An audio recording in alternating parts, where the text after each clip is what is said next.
Hi all, good morning. तो आज हम देखेंगे आपके सिलेबस का सब जो सेक्शन 3 है उसका राइटिंग सेक्शन के 3.4 which is statement of purpose. वो क्या चीज़ है आज हम वो देखेंगे, वो वाला पार्ट कवर करेंगे। और ये पार्ट भी बहुत आसान है, बहुत इजी है, आप इसे काफ़ी इजीली कर सकते हो। बस आपको अपने बारे में एक सीक्वेंस याद रखना है। इस सीक्वेंस में अगर इसके बारे में क्वेश्चन आता है तो इस सीक्वेंस में मुझे इसको लिखना है और आप इसको आसानी से लिख पाओगे। तो it is very easy part, इसमें कुछ इतना ज़्यादा दिमाग लगाने वाला कुछ नहीं है। स्टेटमेंट ऑफ पर्पस मतलब आपको अपने बारे में, जब आप सपोज आपका 12th हो गया है, अभी आप 12th में अच्छे मार्क्स से सपोज पास हो गए, आपका रिजल्ट आ गया, now you want to apply for a university for a graduation course, और रादर आप आपका ग्रेजुएशन होने के बाद में किसी पोस्ट ग्रेजुएशन के लिए कहीं भी अप्लाई करने के टाइम पे जब एडमिशन लेते हो तब आप एक स्टेटमेंट ऑफ पर्पस साथ में देते हो। उस स्टेटमेंट ऑफ पर्पस में आप बताते हो अपने बारे में कि मैं ये हूँ, मेरा ये एजुकेशन हुआ है, मैंने इतना स्कोर किया है, मेरा बैकग्राउंड ये है, मेरी पर्सनल इंटरेस्ट ये है, मेरे हॉबी ये है, मेरे एक्स्ट्रा करिकुलर एक्टिविटीज ये है। और लास्ट में उसमें ये बताना होता है कि मैं आपके इंस्टीट्यूशन के लिए या आपकी यूनिवर्सिटी में या आपके कॉलेज में एडमिशन लेने के लिए क्यों सूटेबल हूँ, मैं अपने आप को कैसे वहाँ पे डेवलप कर पाऊंगा, अपनी स्किल्स को कैसे एनहांस कर पाऊंगा, वो लास्ट में लिखना है। In short statement of purpose एक आपके बारे में अपने आप को लिखना है कि हाँ मैं कौन हूँ, क्या हूँ। सामने वाले को, एक यूनिवर्सिटी को, एक कॉलेज एडमिशन में आप जब ये स्टेटमेंट देते हो तब उनको ऐसा इम्प्रेस करना है आपको अपने बारे में बता के कि आप कौन है, क्या है, आपने क्या पढ़ा है, आपकी एक्टिविटीज क्या है, आपकी इंटरेस्ट क्या है, आपके एक्स्ट्रा करिकुलर एक्टिविटीज क्या है। इन शॉर्ट ये सब स्टेटमेंट ऑफ पर्पस में आता है। तो आपको एक ओवरऑल एक आइडिया, एक हिंट दे दिया मैंने कि स्टेटमेंट ऑफ पर्पस क्या होता है। तो अभी हम देखते हैं जैसे स्टेटमेंट ऑफ पर्पस, आपको ये 2-3 पॉइंट में जो बोला सुनो। Statement of purpose generally around around 500 words में लिखना होता है। 500 वर्ड्स, अराउंड अराउंड, नॉट एकदम आप काउंट करने नहीं बैठो। 500 words is around like 5 6 7 paragraph आपको लिखना है। एक पैराग्राफ अराउंड 5 6 लाइन, ऐसे 6 7 यानी 40 50 लाइन तक अराउंड अराउंड आपको लिखना है। तो that is statement of purpose. Around 500 words में लिखना होता है। उसमें जो पूरा स्टेटमेंट ऑफ पर्पस है उसको आपको 5 से 6 पैराग्राफ में डिवाइड करना होता है। पहले पैराग्राफ में आपको अपना पर्सनल बैकग्राउंड देना है, आप कौन है, आप क्या है, आपका एम क्या है लाइफ में, ये लिखना है। सेकंड पैराग्राफ में आपको ये जो कॉलेज में एडमिशन चाहिए, ये जो कोर्स के लिए आप अप्लाई कर रहे हो वो क्यों कर रहे हो, आपका मकसद क्या है, वो लिखना है।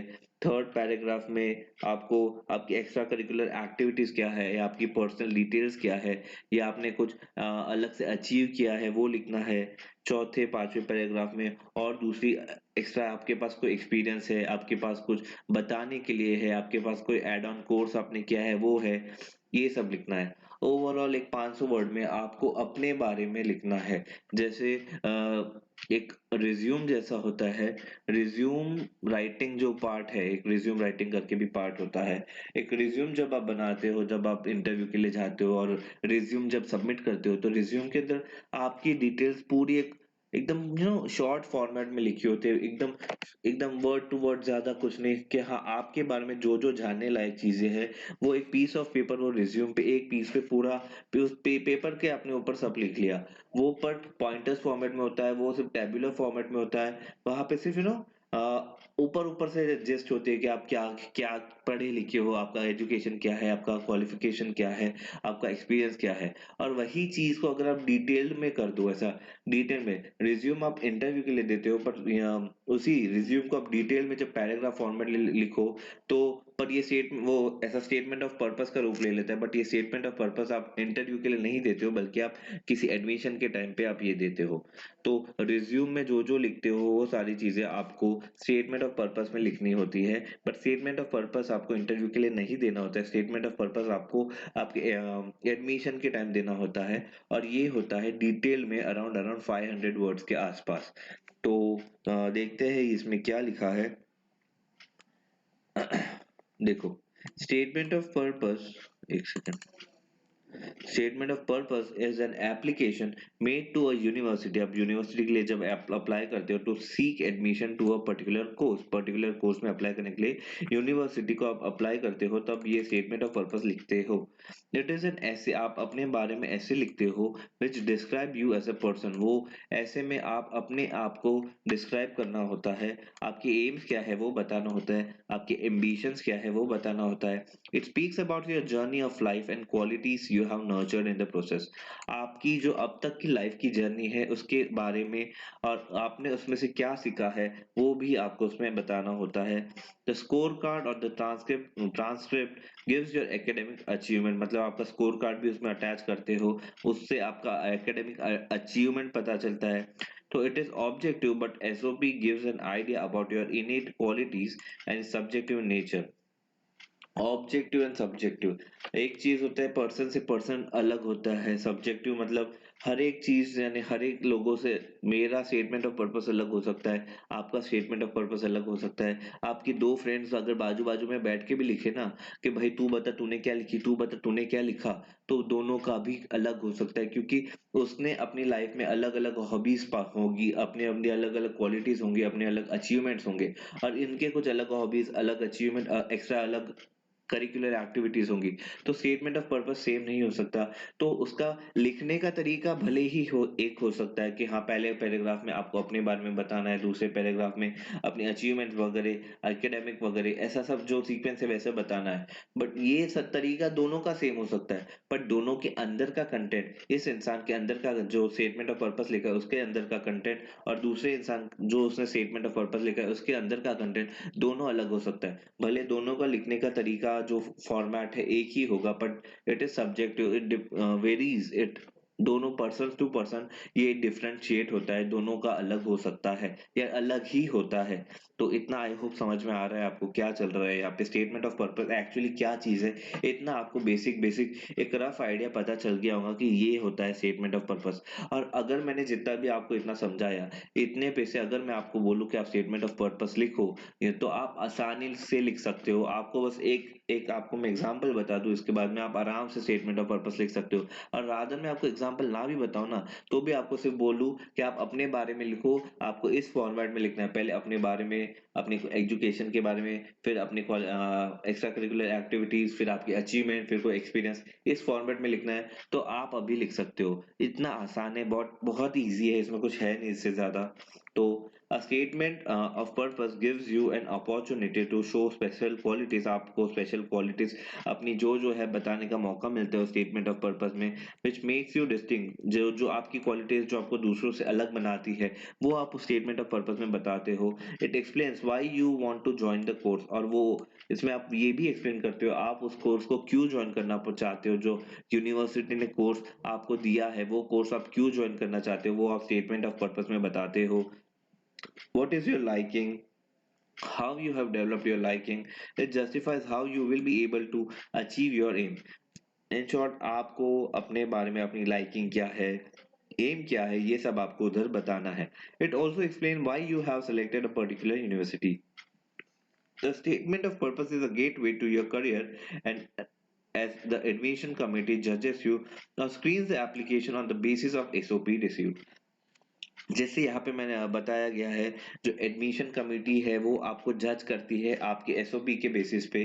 तो उसी यानी एसओपी के बेसिस पे आपको जज करते हैं, सिमिलर एकदम, बहुत रफ रफ एक आपको एग्जांपल दे रहा हूँ, एकदम इसको लिंक मत कर देना, रफ रफ बता रहा हूँ कि सिमिलरली जैसे एचआर जो होता है, ह्यूमन रिसोर्स का जो इंटरव्यू लेने वाले जो हायर हायर करने वाले होते हैं एचआर, वो जब आपका इंटरव्यू के लिए आपको अपॉइंट करते हैं, आपका शॉर्टलिस्ट करते हैं आपका रिज्यूम, तो आपके रिज्यूम बेसिस पे आपको जज करते हैं कि आपके क्या अंदर क्या क्वालिटीज है, आप कितना पढ़े हो, आप इस जॉब के लिए एप्लीकेबल हो या नहीं। Similarly statement of purpose SOP के बेसिस से एडमिशन कमेटी आपको जज करती है आप सूटेबल हो या नहीं ये कोर्स के लिए। आप वो कोर्स के लिए एक्चुअली या वो यूनिवर्सिटी के लिए एक्चुअली लायक भी हो या नहीं। तो आपको स्टेटमेंट ऑफ पर्पस अपना बहुत ही सुंदर तरीके से अपने आप को एक बहुत ही एक रिस्पॉन्सिबल कैरेक्टर की तरह वहां पे रिप्रेजेंट करना होता है। आप उसे सही ढंग से लिखो और सामने वाला आपका स्टेटमेंट ऑफ पर्पस पढ़ के बोले हाँ इस बंदे में कुछ अच्छा है, ये इस कोर्स के लायक है, हमें इसे इस कोर्स के लिए एडमिशन देना चाहिए। तो आपके स्टेटमेंट ऑफ पर्पस से आपको जज किया जाएगा। तो you have to write it very clearly, very precisely, very अच्छे तरीके से आपका वोकैबुलरी है वहां पे, राइटिंग स्किल्स वहां पे दिखा के आपको अच्छी तरीके से उसको प्रेजेंट करके वहां पे लिखना होता है। तो that is a statement of purpose. और स्टेटमेंट ऑफ पर्पस बड़े ही फॉर्मेट में होता है, मैं दोबारा बोल रहा हूँ, स्टेटमेंट ऑफ पर्पस बड़ा फॉर्मेट में जिस बेसिस पे आपको जज करते हैं, और रिज्यूम छोटे फॉर्मेट में होता है जिस बेसिस पे इंटरव्यूअर आपको जज करता है। तो आई होप ये आपको समझ आ रहा है कि क्या चल रहा है यहाँ पे। तो hence it is a very important document, इसीलिए एक बहुत ही इंपॉर्टेंट डॉक्यूमेंट है। The statement of purposes for undergraduate, postgraduate, doctorate levels would be different. यानी हर एक लेवल पे आपका statement of purpose अलग हो सकता है। The statement of purpose SOPs differ according to the requirement, और requirement के हिसाब से अलग अलग होता है। The number of words in which an SOP is written is also different for different university. अलग अलग यूनिवर्सिटी अलग अलग कोर्स के लिए आपके नंबर ऑफ वर्ड्स कम ज्यादा हो सकते हैं एसओपी के अंदर।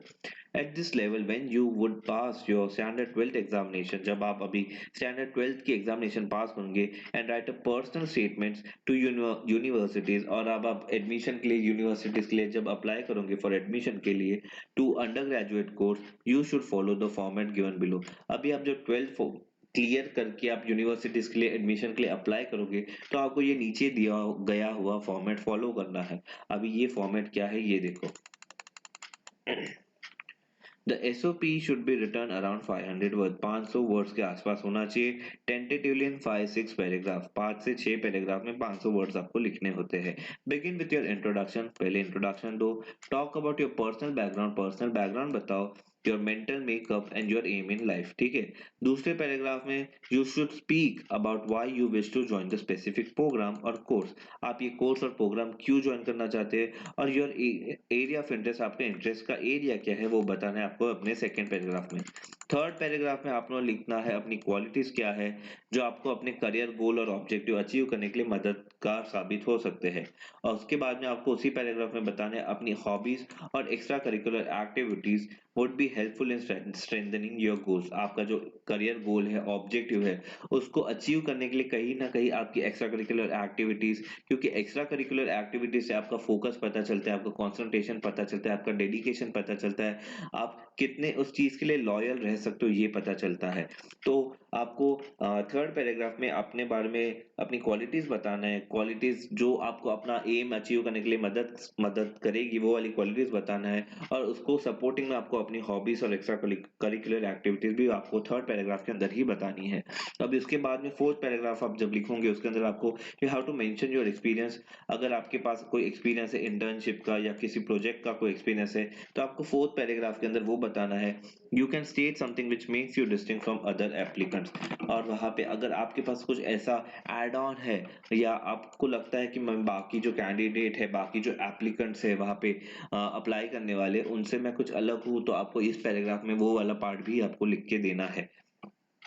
और लास्ट में in the concluding paragraph state how admission to this particular course university would be beneficial to you and how you look at it from a long term career perspective। और आपको last में ये university में admission लेके या ये course में admission लेके आपको क्या बेनिफिट होगा और आपका लॉन्ग टर्म करियर पर्सपेक्टिव क्या है, और ये कोर्स करने के बाद में आपका करियर पर्सपेक्टिव कैसे वो मैच होगा, वो आपको कैसे सॉल्व होगा, तो वो भी आपको इस पैराग्राफ में लास्ट में आपको बताना है। तो हमने यहाँ पे 5 पैराग्राफ देखे।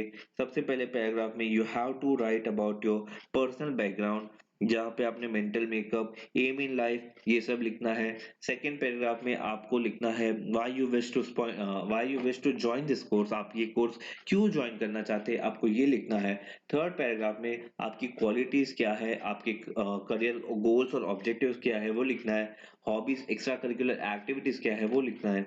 फोर्थ पैराग्राफ में अगर आपके पास एक्सपीरियंस है, कोई इंटर्नशिप का एक्सपीरियंस है, या किसी प्रोजेक्ट का आपने हेड किया हो या कोई प्रोजेक्ट किया हो उसका एक्सपीरियंस है, तो वो यहाँ पे लिखना है फोर्थ पैराग्राफ में। और फिफ्थ और कंक्लूडिंग पैराग्राफ में आपको ये कोर्स ज्वाइन करके क्या फायदा होगा और आपका करियर ऑब्जेक्टिव, करियर पर्सपेक्टिव कैसे फुलफिल होगा, वो वहाँ पे एक्सप्लेन करना है। तो इन शॉर्ट आपको अपने बारे में सब कुछ बताना है, बट एक एक तरीके से, एक फॉर्मेट में, लाइन बाय लाइन एक सीक्वेंस के थ्रू ऐसे बताना है। तो आई होप इतना समझ आ रहा है यहाँ पे क्या चल रहा है। आ रहा है कि नहीं आ रहा है? जल्दी कमेंट करके बताओ आ रहा है या नहीं आ रहा है। तो मैं दोबारा रिपीट करता हूँ, इतना याद कर लो, इतना ही है इसके अंदर। मुझे कमेंट करके सबसे पहले बताओ समझ आ रहा है सर, नहीं आ रहा है, समझ नहीं आ रहा है, जो भी है जल्दी बताओ। और मैं ये तब तक आप कमेंट करो, मैं यही पॉइंट वापस से आपको दोबारा रिपीट करके बोल के बता रहा हूँ। तो पहले पैराग्राफ में आपको लिखना है short sketch about your personal background, personal details, personal background के बारे में आपको बताना है। सेकंड पैराग्राफ में वाई यू विश, आप ये कोर्स और ये यूनिवर्सिटी क्यों ज्वाइन करना चाहते हो और आपका एरिया ऑफ इंटरेस्ट क्या है वो बताना है। थर्ड पैराग्राफ में आपकी क्वालिटीज क्या है और आप करियर गोल्स के लिए क्वालिटीज कैसे काम आएंगी वो बताते हुए आपको एक्स्ट्रा करिकुलर एक्टिविटीज, हॉबीज जो इस करियर गोल को सपोर्ट करेंगे, ये वहाँ पे थर्ड पैराग्राफ में बताना है। फोर्थ पैराग्राफ में आपको बताना है अगर आपके पास में कोई एक्सपीरियंस है इंटर्नशिप का या प्रोजेक्ट का, वो बताना है। और आपके पास ऐसा कोई एड ऑन कोर्स वगैरह आपने किया हो जो आपको दूसरे एप्लीकेंट से अलग करते हो, वो यहाँ पे बताना है। और कंक्लूडिंग पैराग्राफ में ये यूनिवर्सिटी का ये कोर्स ज्वाइन करके आपको क्या फायदा होगा, आपके करियर को क्या बूस्ट मिलेगा, आपका करियर आगे कैसे बढ़ पाएगा, वो यहाँ पे लास्ट में आपको बताना है। तो ये 5 पैराग्राफ में आपको 500 वर्ड्स में अपना एसओपी, स्टेटमेंट ऑफ पर्पस बनाना है। आई होप ये आपको पांचों सीक्वेंस में अच्छी तरीके से समझ में आ गया है। तो अभी इससे आगे बढ़ते हैं, ठीक है? कमेंट किया आपने? किया कमेंट? जल्दी। तो आगे देखो, right the statement of purpose in clear and lucid language. उसको स्टेटमेंट ऑफ पर्पस को आपको क्लियर, बहुत ही क्लियर और ल्यूसिड मतलब एक फ्लुएंसी के साथ, एक फ्लो के साथ में लिखना है। ल्यूसिड लैंग्वेज मतलब एकदम ऐसा अटकते हुए नहीं, सेंटेंस को अच्छे से फॉर्म करके, क्योंकि वो सामने वाला यूनिवर्सिटी वाला, एडमिशन देने वाला, वो वाला आपका लेटर पढ़ रही है, एसओपी पढ़ने वाला है, तो उसको आपने क्या लिखा है, आप क्या बोलना चाहते हो, वो उसको सही ढंग से समझ में आना चाहिए। तो आपको उसको ल्यूसिड फॉर्म में बहुत ही एक सुंदर तरीके से, अच्छे तरीके से समझ में आ जाए, ऐसे तरीके से उसको वहां पे लिखना है।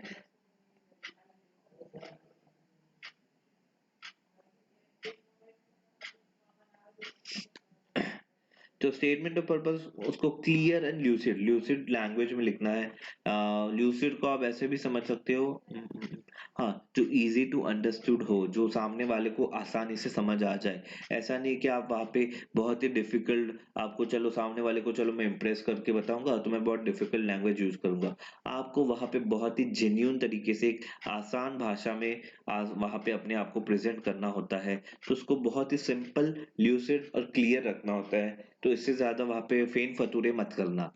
तो डू नॉट मेक स्पेलिंग और कंस्ट्रक्शन मिस्टेक। वहां पे हो सके तो आप स्पेलिंग और सेंटेंस के कंस्ट्रक्शन, सेंटेंस को बनाने के कंस्ट्रक्शन, ग्रामेटिकल एरर्स वगैरह ना करे तो अच्छा होता है, अच्छा रहेगा।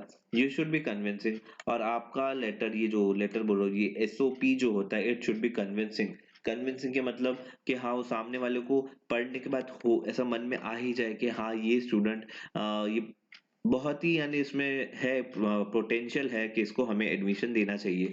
तो वहां पे आपको बहुत, your language should be clear, simple, lucid. The construction of the sentence it should be very much proper, apt, there shouldn't be any spelling mistakes. और आपका एसओपी कन्विंसिंग, सामने वाले को कन्विंस करने वाला होना चाहिए, वैसी लैंग्वेज में आपको लिखना है।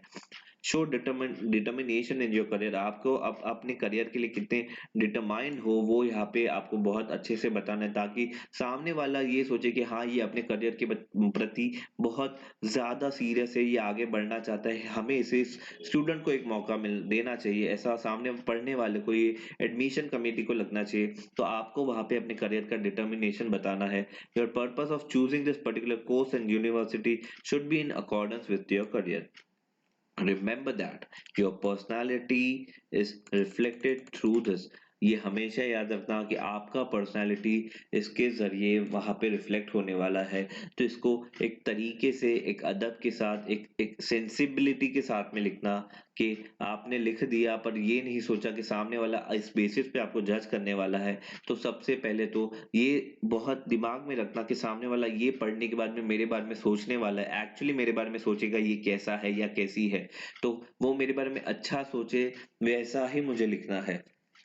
हाईलाइट योर क्वालिटीज, वहां पे अपनी क्वालिटीज को हाईलाइट करें, लाइफ एक्सपीरियंस को हाईलाइट करें in such a way that your application stand out from the rest. और इसको बहुत अच्छी तरीके से ऐसे प्रेजेंट करो कि आपका जो एप्लीकेशन है, आपका जो एसओपी है, बाकी एप्लीकेंट्स के सामने it should stand out from the rest, बाकी लोगों के सामने अलग से उभर के दिखे कि हाँ ये बंदा को तो हमको शॉर्टलिस्ट करके एडमिशन देना ही है। ऐसा होना चाहिए आपका SOP, it should B convincing.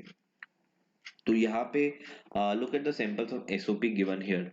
तो इतना ही है एसओपी के अंदर, इससे ज्यादा कुछ नहीं है।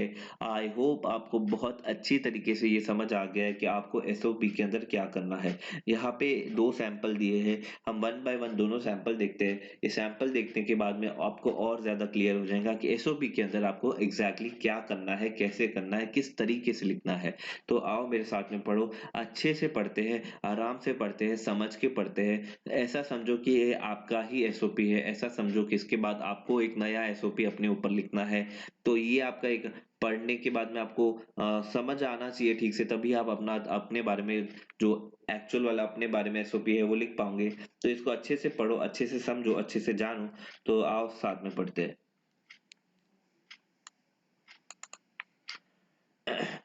परस्यूइंग अ कोर्स इन, यानी कोई स्टूडेंट है वो अपने बारे में बताना शुरू करता है। Pursuing a course in mechanical engineering will enable me to progress in a field which started as a dream. The genesis of this dream was a personal experience at the age of 10. We were on a road trip in my dad's car. Without any warning, the engine seized, and with it, my dreams for exciting holiday too. My dad hopped out of the car and opened the bonnet. I was right on his tail, watching him work on the engine, utterly fascinated. Soon the car was up and running. I was in awe and admiration for my dad. I wanted to be just like him. My dad is an engineer, and I knew the seed of engineering had just been planted deep in my core. I am eager to exploit my hunger for the course of mechanical engineering and in particular automotive engineering. मतलब वहाँ पे ये course क्यों करना चाहता है। इस engineering के कोर्स के अंदर ऑटोमोटिव इंजीनियरिंग की ये जो बंदा है उसके अंदर ऐसी जिज्ञासा कैसे आई। उसने यहाँ पे देखो एक शॉर्ट ट्रिप पे गया था, वहां पे कार खराब हो गई, वहां पे उसके पापा ने बॉनेट खोल के कार ठीक की, और तब मेरे अंदर वो इंजीनियरिंग का बीज मेरे अंदर तब ही चला गया था। और अब मैं इंजीनियरिंग का एक प्लांट बनना चाहता हूँ। एक बहुत ही सुंदर तरीके से इस लड़के ने या इस लड़की ने, जो भी है ये स्टूडेंट ने यहाँ पे बताया है। उसके आगे वो लिखता है, over the summer holidays of 2017, I undertook an internship at a bus and coach manufacturing factory in Pune. As an apprentice, I had a team of highly qualified engineers to guide me. The teamwork, zeal, and expertise displayed was an enormous learning point. The experience enriched my understanding of how vehicles work. This internship gave me an insight into day to day challenges faced by an engineer. I also learned the basics of lathe and milling machines and was able to make a bolt with threads on it. Utilizing these machining skills, I was able to make my own fidget spinner. मतलब यहाँ पे उसने जो internship या उसके experience जो है वो बताया, और उस एक्सपीरियंस से वो क्या सीखा, वो इंटर्नशिप से वो क्या सीखा। और उस इंटर्नशिप के सीखने के बाद में उसने खुद का फिडजेट स्पिनर भी बनाया, वो भी यहाँ पे बनाया। यानी उसने अपनी स्किल भी बता दी, उसने अपना एक्सपीरियंस भी इस पैराग्राफ में बता दिया। I study in a school that lays great emphasis on co-curricular activities, especially sports. I excelled in hockey and swimming. यहाँ पे एक्स्ट्रा करिकुलर एक्टिविटीज बता रहा है वो। इन hockey I have been in the school A team right from the age of 7. This association with hockey has improved my hand-eye coordination and my ability to stay focused in any given situation, attributes essential for successful engineer. यहाँ पे इसने बहुत ही सुंदर तरीके से वो engineer में जो हॉकी की मदद से उसकी हैंड और आई का कोऑर्डिनेशन जो है वो बहुत सही तरीके से बैठ गया है। यही चीज उसको इंजीनियरिंग में बहुत ज्यादा हेल्पफुल होने वाली, बहुत काम आएगी। उसने दो बातें अच्छी तरीके से लिंक करके बताई यहाँ पे देखो कि मेरे हॉकी की वजह से हैंड और आई का कोऑर्डिनेशन अच्छा हो गया, और ये चीजें एक इम्पॉर्टेंट एट्रीब्यूट होता है, एसेंशियल एट्रीब्यूट होता है एक सक्सेसफुल इंजीनियर का भी। So outside of the school, I picked up the sport of cricket, which initially began as a family outing. Later on, I immersed myself in the sport. Cricket has helped me build on my levels of concentration. Concentration comes out of combination and confidence and hunger. These are the words that every engineer should live by. Have insatiable hunger to be the best in design, research, and manufacturing of machines and their subsystems.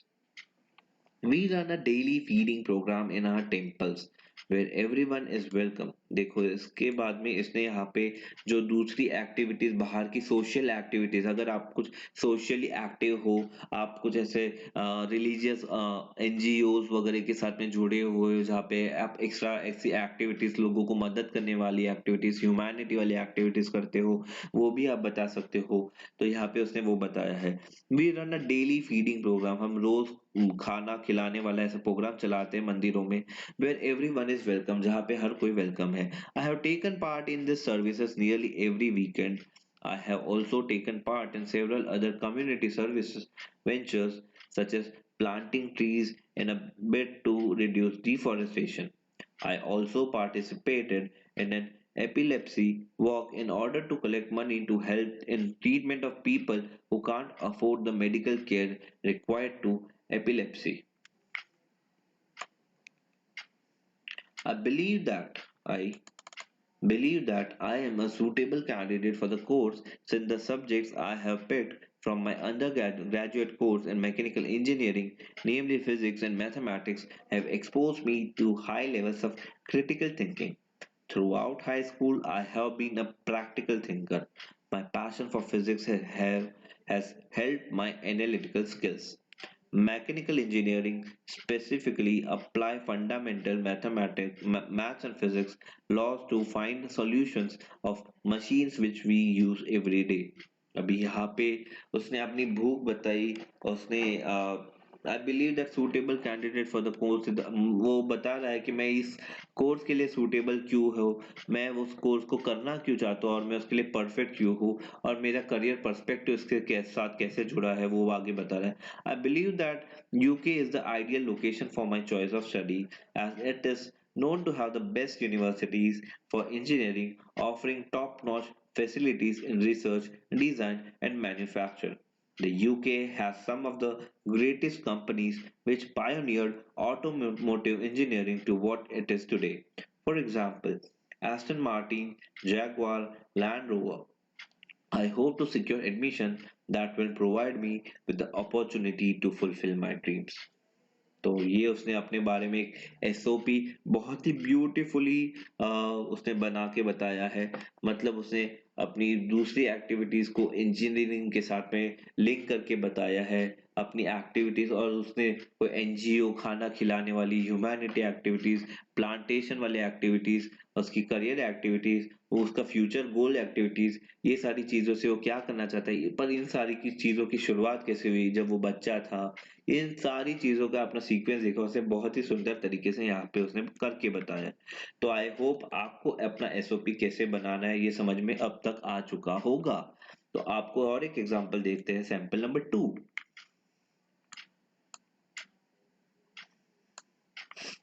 Ever since, यहाँ पे देखो अभी दूसरा SOP हम देख रहे हैं, ये भी आप शांति से पढ़ो, अच्छे से समझो कि आपको कैसे लिखना है। एसओपी पे क्वेश्चन आ जाए तो आपको बस 500 वर्ड्स के अराउंड एक 4 5 6 पैराग्राफ के अंदर इसको लिखना होता है। बस आपको अच्छे से अपने बारे में लिखना है, आपके एक्सपीरियंस के बारे में लिखना है, आपकी इंटर्नशिप, आपके कोई दूसरे curricular activities, hobbies, career options, future options, सब आपको बस अच्छी तरीके से प्रेजेंट करके वहां पे लिखना है, अपने बारे में एक ऐसे लिखना है। जैसे आप दूसरों को पे आपको बोलते हैं कि आप दूसरों पे ऐसे लिखो, इस बार आपको खुद पे ऐसे लिखना है। That is an SOP. तो हम सैंपल नंबर 2 देखते हैं। अच्छे से शांति से मेरे साथ में रीड करो। Ever since childhood, the functions of economy have fascinated me. I being able to understand and use economic theories and enjoy challenging myself to find connections between its different sectors. I have been captivated by the way this subject is applied in everyday life in the most basic of ways. For example, deciding what brand of milk to buy and how it can also influence something as major as the exchange rates. Living in India, I am no stranger to economic problems like unemployment and poverty. By increasing my knowledge in this subject, I hope to better understand this problem and find possible solutions. देखो यहाँ पे अलग तरीके से इसने present करके बताया है, दूसरे बंदे ने अलग तरीके से अपना एसओपी बताया। I aspire to study economics, economics पढ़ना चाहता है, पर उसने पहले बताया कि मैं इंडिया में रहता हूँ, मैं इंडिया की ये प्रॉब्लम्स अनएम्प्लॉयमेंट और पावर्टी से अछूता नहीं हूँ, मैं ये जानता हूँ ये प्रॉब्लम्स है और मैं इसलिए इकोनॉमिक्स पढ़ना चाहता हूँ। उसने इस तरीके से अपना प्रेजेंटेशन शुरू किया। I aspire to study economics principally because of the diversity of both the subject and its application, and because I find it fascinating and challenging at the same time. Having studied the subject throughout my high school, I believe that the possible depths to which it may be studied are almost endless, and the number of real life situations to which it is relevant is similarly vast. In addition to keeping abreast with the world economy, I am also interested in studying the quirkier fields of economics.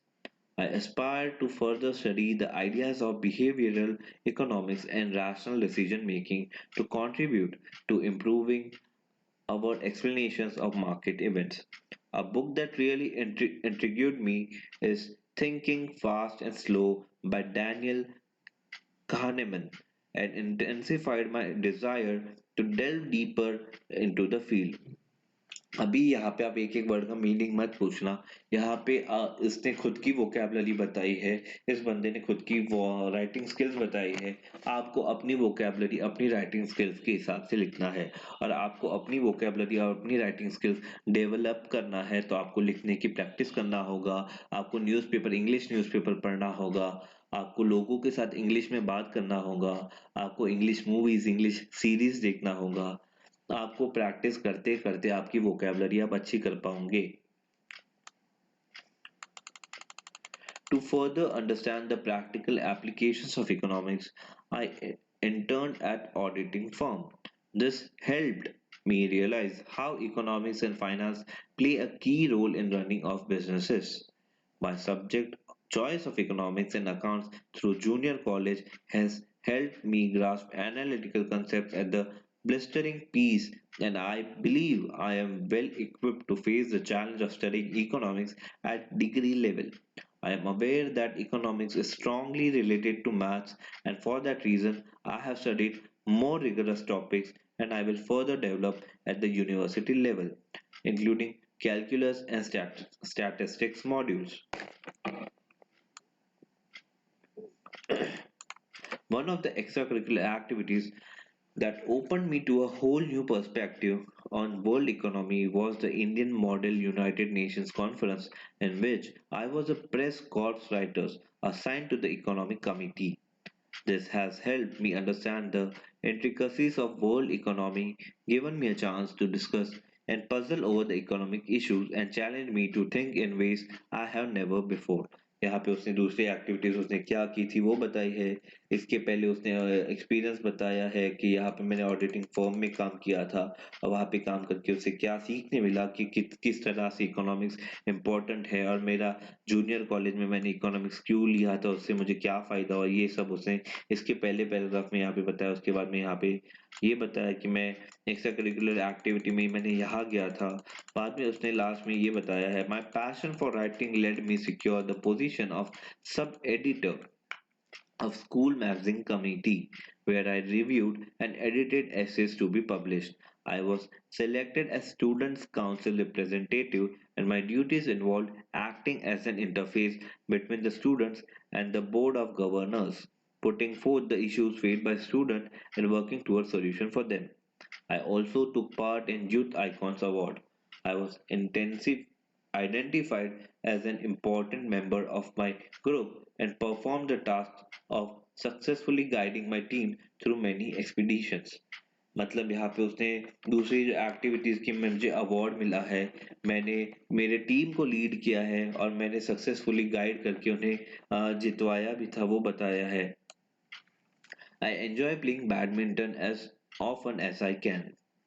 Badminton has taught me a vital lesson to face the consequences of poor shot. बहुत ही बढ़िया line है ये.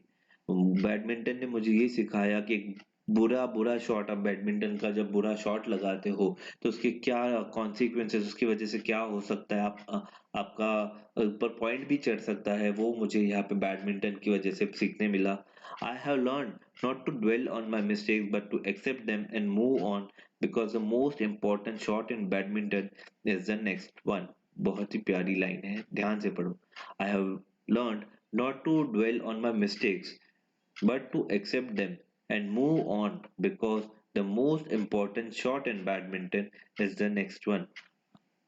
मैंने मेरी mistakes को अपनाया है, जाना है, समझा है, उसे इग्नोर नहीं किया है, बट टू एक्सेप्ट देम और एंड टू मूव ऑन, और उसके बाद में उसको उससे मूव ऑन किया, उससे आगे बढ़ा कि मैं मेरी मिस्टेक ये हुई, मैंने जान लिया, पर मैं वहाँ पे अटक के नहीं रहा, मैंने मूव ऑन किया और मैंने ये जाना. क्योंकि बैडमिंटन में अगला शॉट इम्पोर्टेंट होता है, वैसे ही लाइफ में मिस्टेक्स को सुधारने के बाद, मिस्टेक को एक्सेप्ट करने के बाद मूव ऑन करना, अगला शॉट खेलना इम्पोर्टेंट होता है. बहुत ही अच्छी तरीके से बताया. I am an amateur guitarist, मैं गिटारिस्ट भी हूँ. Music helps me relax and unwind. I firmly believe that analytical tools from the fields of economics and mathematics are essential for a deep understanding of the world. I know that the universities in Delhi, with their fantastic economics departments, can help me realize my dream of simplifying the complexity behind economic situations. उसने यहाँ पे ये बताया कि जो university Delhi की है, ये सारी इकोनॉमिक जो एनालिटिकल टूल्स है, इकोनॉमिक्स और मैथमेटिक्स, जो मैं जानना चाहता हूँ, जो मैं समझना चाहता हूँ, वो मुझे यहाँ पे सिंप्लीफाई करके सीखने मिलेगा. मैं यहाँ पे अच्छी तरीके से जान पाऊंगा, सीख पाऊंगा.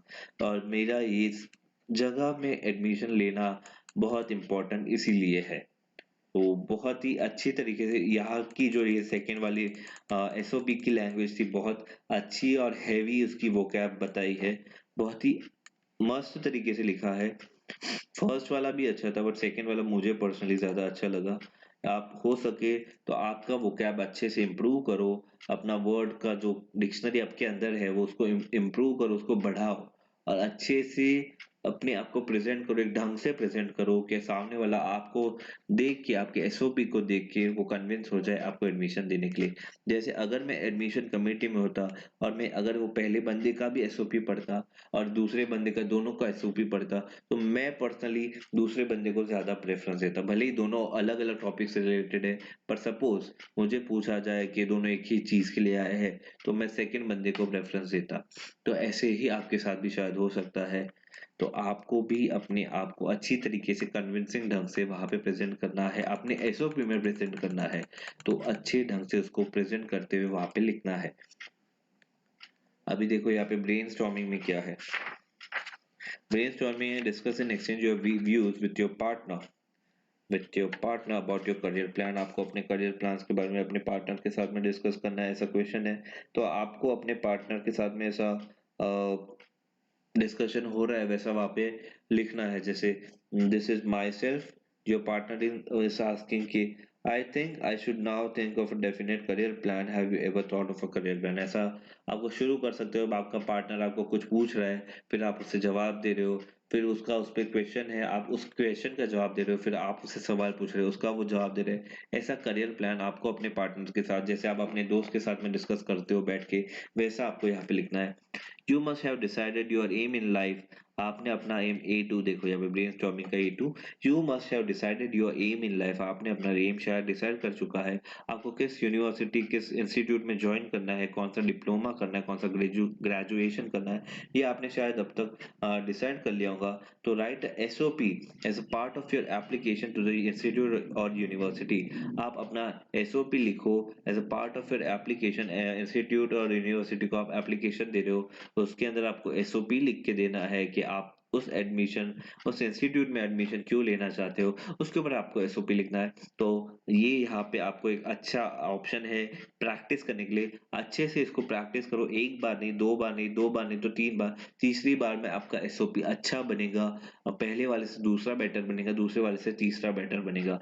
तो 2 3 4 बार SOP की अच्छी प्रैक्टिस करके देखो, लिख के देखो। तो यहाँ पे देखो एनरिच योर वोकैबुलरी, आप मैंने जैसे अब से अब तक कई बार बोल चुका, आप अपनी वोकैबुलरी इंक्रीज करें, वोकैबुलरी बढ़ाओ, वोकैबुलरी पे ध्यान दो, अपने शब्दकोश को बढ़ाओ, डिक्शनरी अपने जो दिमाग के अंदर अपने अंदर जो अब तक ने डिक्शनरी बना रखी है उसे इंप्रूव करो। तो यहाँ पे अपनी वोकैबुलरी बढ़ाते हैं। तो to be match the job terms with their meanings, यहाँ पे इसके साथ में आपको इसको मैच द पेयर्स करना है। To be your own boss, देखो यहाँ पे लाइन से 10 चीज दी है, हम पढ़ते, to be your own boss, a dead end job, a good team player, a heavy workload, a high power job, job satisfaction, manual work, to be stuck in a rut, to be stuck behind a desk, a 9 to 5 job. ये सारी 10 चीजें हैं, और उसके सामने जो option है वो क्या क्या है। Work that requires physical activity, an important powerful job, to be unhappy in an office job, a normal job having duty of 8 hours, to be in a boring job that is hard to live, a job with no promotional opportunities, to have your own business, to have a lot of work to do, enjoying your job, someone who can work well with other people। अभी इसको match the pair आपको करना है, चलो आओ करते हैं। तो आपको क्या लगता है to be your own boss का मतलब क्या होता है? To be your own boss का यहाँ पे जो A to J के ऑप्शन है, इसमें मतलब क्या होता है? To be your own boss का जॉब का मतलब होता है कि आप अपना खुद का बिजनेस चला रहे हो, आप खुद के बॉस हो, इसका मतलब आप एक बिजनेस चला रहे हो। तो इसका ऑप्शन नंबर G आएगा, to have your own business. To be your own boss का आता है to have your own business. फिर दूसरा है अ डेड एंड जॉब। अब डेड एंड जॉब का आपको क्या लगता है इसमें से क्या होता है? जल्दी कमेंट करो। डेड एंड जॉब का इसमें से आपको क्या लगता है क्या होना चाहिए, क्या होगा?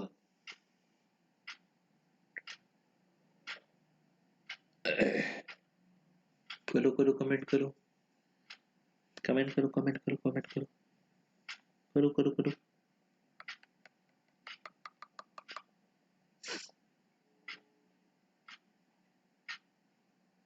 डेड एंड जॉब का बताओ। हम्म, बताओ बताओ। और और बताओ। देखो ये सही है। डेड एंड जॉब का मतलब होता है a job with no promotional opportunities.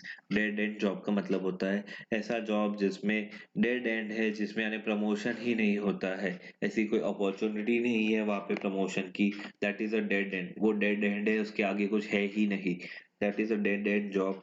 Third is वहां पे अ गुड टीम प्लेयर। एक अच्छा टीम प्लेयर क्या होता है? अ गुड टीम प्लेयर। अब ये A to J ऑप्शन पढ़ो, अ गुड टीम प्लेयर क्या होता है?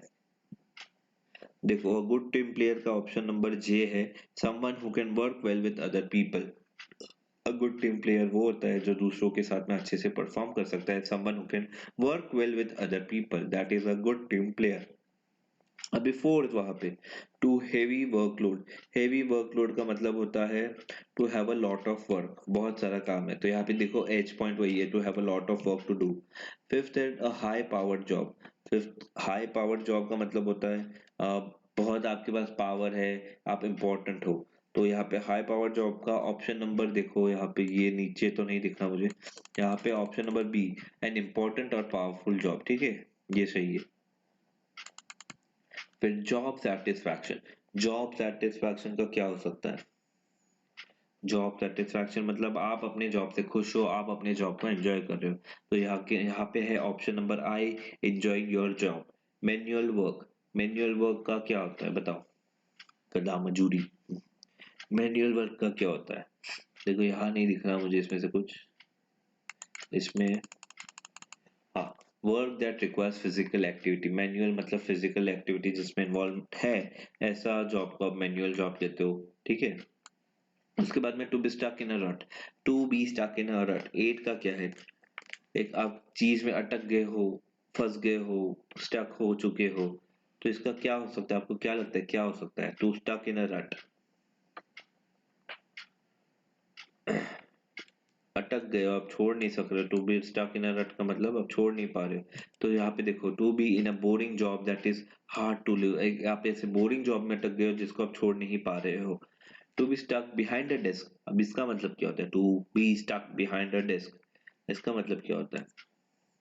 To be stuck behind the desk का मतलब होता है to be unhappy in an office job. Behind the desk मतलब डेस्क कहाँ पे होता है? ऑफिस में होता है। ऑफिस के डेस्क के पीछे आप अटक गए हो, आप एक ऑफिस जॉब में हो और वहां पे आप अटक गए हो, आप वहां पे खुश नहीं हो, तो to be unhappy in an office job, उसका मतलब होता है to be stuck behind the desk, आप डेस्क के पीछे अटक गए हो, यानी आप ऑफिस के अंदर डेस्क के पीछे अनहैप्पी हो। तो इसका ऑप्शन नंबर सी है। 10th का है 9 to 5 जॉब, ये तो बहुत यानी सबको, एक जॉब करने वाले को पूछे 9 to 5 जॉब, अरे ऐसा वाला। तो 9 to 5 जॉब का मतलब होता है normal job having a duty of 8 hours, 8 घंटे ड्यूटी वाला जॉब।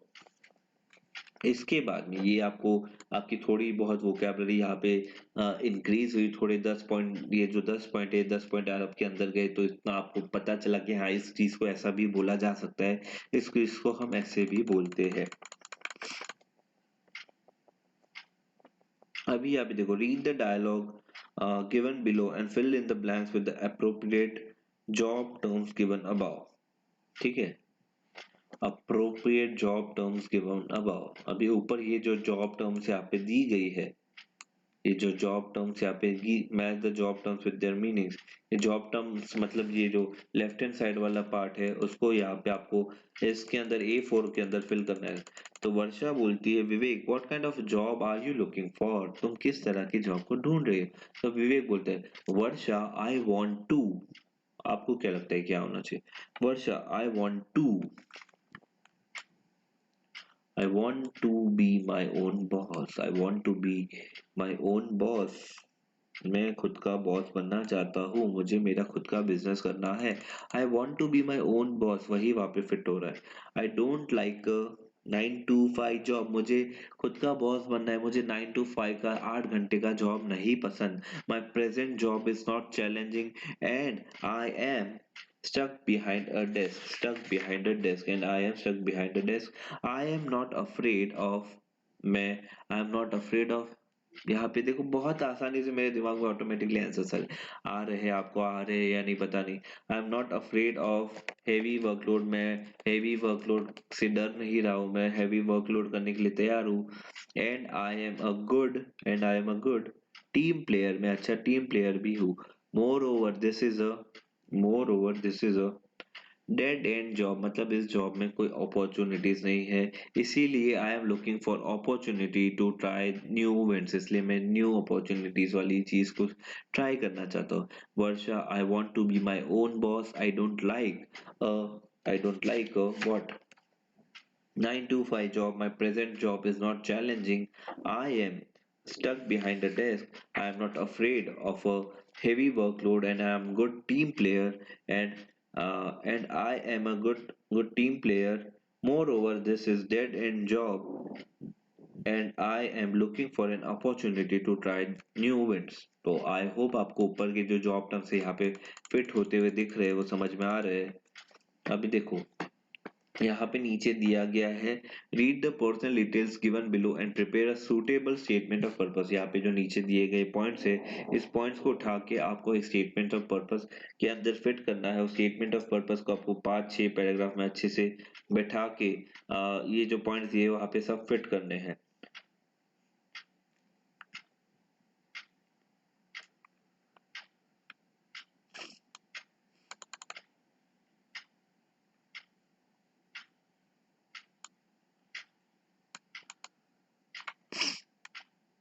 देखो दो बनाने हैं, यहाँ पे दो चीजें हैं। अभी यहाँ पे देखो मैं पढ़ के बताता हूँ, ये आपको ही करना है, मैं आपको नहीं बता सकता आपको कैसे कर क्या क्या क्या लिखना है, क्योंकि ये सब्जेक्टिव हो जाता है। सबके अपने अपने लिखने के तरीके होंगे, सबके अपने अपने वर्ड्स की डिक्शनरी है अपने मन के अंदर, वो डिक्शनरी यूज करके आपको इसकी प्रैक्टिस करना है, इसको लिखना है, अपने आप लिखना है। आपको पॉइंट्स दिए गए, इस पॉइंट्स को यूज करके एक एक पैराग्राफ में अच्छे से फिट करके वहां पे आपको एसओपी बनाना है। तो आपको क्या क्या लिखना है वैसे एसओपी के अंदर? तो University of Bath, UK is one of the leading universities for business studies. You belong to a business family, आप business family से हो, ये बताते हुए वहाँ पे आपको इस यूनिवर्सिटी में एडमिशन लेना है, तो आपको क्या लिखना है? You wish to start your own business, carry forward your family business in future. In your junior college, you have opted for commerce, scored well in your standard 10th board examination, you made profit in the stall you had put up in the business fair organized by your school college. Your hobbies are playing cricket, hockey, you get along well with people. बहुत ही easy है, कुछ कुछ भी नहीं है। यहाँ पे वो बता रहा है कि मेरे को मेरा बिजनेस करना है, आपको फैमिली बिजनेस है, आपका फैमिली बिजनेस को आपको फ्यूचर में ग्रो करना है। आप जूनियर कॉलेज में आपने कॉमर्स किया था, आपने 10th में अच्छे मार्क्स लाए थे बोर्ड में, आपका प्रॉफिट हुआ था बिजनेस वो स्टॉल में, बिजनेस फेयर जो स्कूल और कॉलेज में हुआ था वहाँ पे आपका प्रॉफिट हुआ था। तो आपके पास वो एक एंटरप्रेन्योर मतलब एक बिजनेस वाली स्किल्स आपके अंदर है। और आपकी हॉबीज है प्लेइंग क्रिकेट और हॉकी, और आप लोगों के साथ में अच्छे से you go well with the you get along with the people, यानी आप लोगों के साथ बहुत आसानी से कंफर्टेबल हो जाते हो, आपको लोगों आसपास लोगों से बहुत आसानी से कंफर्टेबल हो जाते हो, इजीली मैच कर जाते हो सबसे। बहुत इजी है, बस इसको आपको डिस्क्रिप्टिव फॉर्मेट में वहां पे डिस्क्राइब करके अच्छे से लिखना है, इसकी अच्छे से प्रैक्टिस करो। ये एक है। दूसरा उसके नीचे है, you are an avid animal lover. You have a pet dog and some love birds at home. You are extremely fond of them. You have been a member of Birds Watcher Club. You have loved going on a safari. You have taken care of orphan animals or orphan who are hurt. In school, you loved biology. You wish to make a career in this field. The University of Cambridge offers an excellent course program which would boost your career. Make a statement of purpose which will help you get the admission to this university. I hope ये भी आपको समझ में आया है, इसमें आपको क्या करना है कि आप एनिमल लवर थे, आपको बर्ड वॉचर भी थे, बर्ड वॉचर क्लब में भी थे, यो आप एनिमल्स और डॉग्स के भी प्रति आपका अलग प्यार था, ऑर्फन एनिमल्स के प्रति आपका अलग झुकाव अलग प्यार था। अपार्ट फ्रॉम दैट सिर्फ ऑर्फन एनिमल्स ही नहीं, ऑर्फन की तरफ अनाथ लोगों की तरफ भी आप अच्छे से ध्यान देते थे। स्कूल में आपको बायोलॉजी पसंद थी, आप इस चीज में अपना करियर बनाना चाहते। यूनिवर्सिटी ऑफ कैम्ब्रिज आपको अच्छा कोर्स ऑफर दे सकते हैं, को अच्छा कोर्स ऑफर करिए जिसको चूज करके आप अपना करियर बूस्ट कर सकते हो। बस यही सारी चीजों पे आपको एसओपी बनाना है। तो आई होप आपको ये समझ में आया है। ये दो एसओपी मैंने बोला, तीन चार एसओपी की प्रैक्टिस करो, तो ये दो एसओपी को प्रैक्टिस यहाँ पे ही कर लो। ये लेक्चर खत्म होने के बाद में अभी ये कर लो, और आपको टाइम है, आपका मन अभी भी बन रहा है तो दूसरा एसओपी भी तुरंत लिखो। और अगर लग रहा है नहीं अभी टाइम नहीं है, तो आप शाम को लिखो, कल लिखो, पर एसओपी की प्रैक्टिस तुरंत कर लो, ताकि ये वाला पार्ट आपका तुरंत ही प्रिपेयर हो जाए, आपको इसके लिए बाद में ज्यादा टाइम देना ना पड़े। तो आई होप आपको ये बहुत अच्छे से समझ आया है, आपको एग्जैक्टली क्या करना है, कैसे करना है, किस तरीके से लिखना है, ये आपको अच्छे से क्लियर हो चुका है या नहीं? जल्दी से बताओ, हो चुका है या नहीं? तो मैं एक्सपेक्ट करता हूँ कि आपको अच्छे से समझ आ चुका है आपको क्या करना है। आपको अपनी राइटिंग स्किल्स यूज करते हुए, आपको अपनी एक्सपीरियंस बताते हुए, आपको अपने एक्स्ट्रा करिकुलर हॉबीज या करिकुलर एक्टिविटीज और हॉबीज बताने के साथ में आप क्या इंटरेस्ट रखते हो, आपका फ्यूचर एम क्या है, ये सारी चीजें आपको लिखते हुए आपको अपना एसओपी बनाना है। तो समझ में आ चुका है? मैं ऐसे ही मान रहा हूँ आपको समझ में आ चुका है। तो things are very much clear from your end, things are very much clear from my end. तो I hope you all understood it, I hope you liked it. So that was the end of it. Thank you.